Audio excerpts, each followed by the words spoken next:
Now this video is showing the tower setup at KM1C. It's an HDX 555 crank-up tilt-over tower. It has 3 beams mounted on it, and all Opta beams from Germany, from V2.wmv, Tom. Bottom beam is an OB 4030 for 40 and 30 meters. The middle beam is the OB 9-5 covering 20 through 10 meters, including 17 and 12. The antenna at the top of the mast is the OB 5-6 for 6 meters.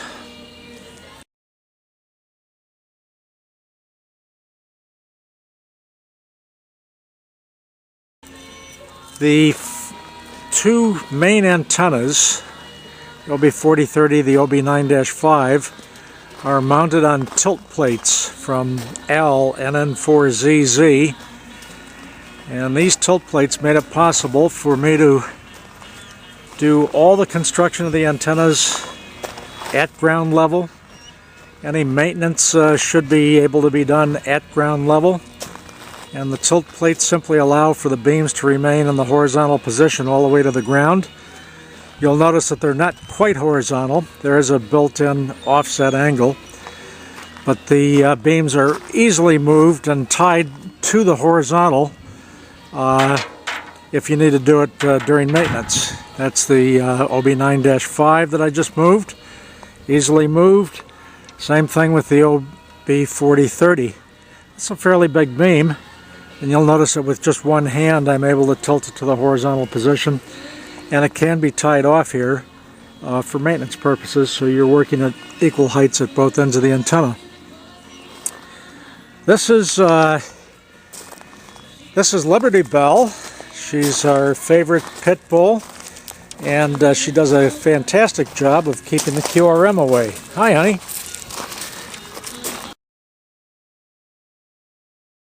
The only reason for the 2 larger step ladders out here was really to set up work platforms with 2x10 timbers.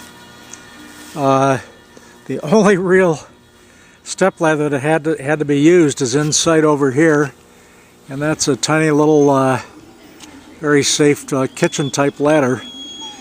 But all work on the 6-meter beam, which is slightly higher off the ground due to the tilt of the tower, everything was able to be done working strictly on that short little ladder. It's a very, very advantageous system for hams that like to do all their work by themselves. And here's more of a close-up of the tilt plate of the middle beam, and then the tilt plate for the 40 and 30 meter beam.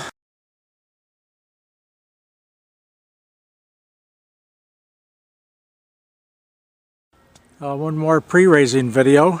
I've released the mast tie-up that I had on the pole over there. I had the mast tied in position to prevent it from flexing while working on the beams. That's now been released.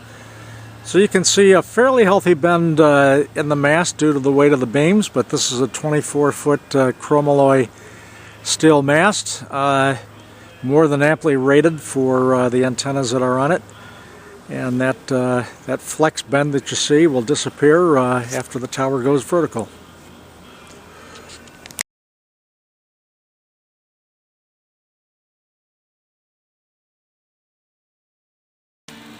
And here's a side shot of the system with about, I'm going to guess maybe 30% of the cranking is complete. Maybe a little bit less. Notice that the beams are starting to change their position relative to the mast.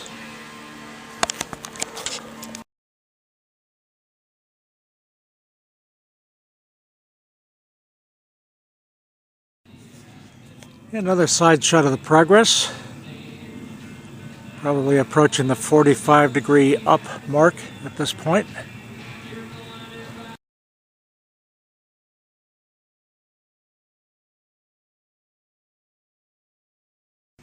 Now we're up approximately 60 degrees.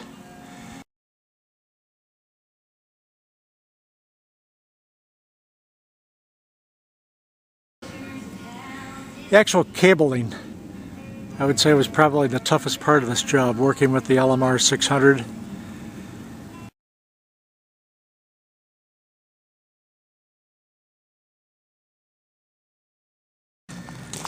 Second biggest part of the job, probably installing the tower, doing the cement work, etc.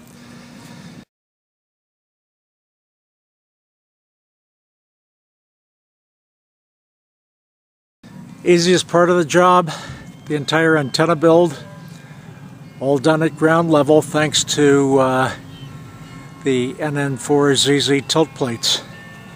Performing as advertised.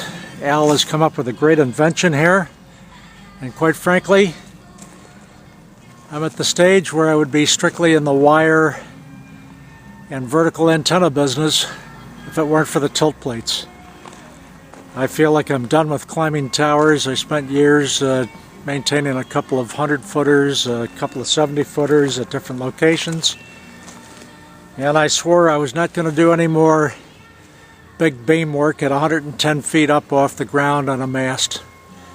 And it's just a sheer delight to be able to do it at ground level. So the entire beam build was done at ground level, all maintenance if and when required. Just a matter of tilting the tower over to get to the beams again. Thank you, Al, NN4ZZ.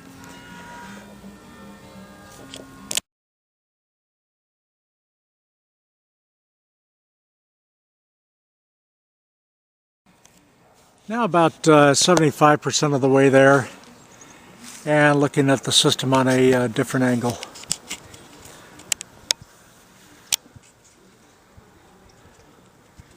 Six-meter beam starting to rotate over into the horizontal position.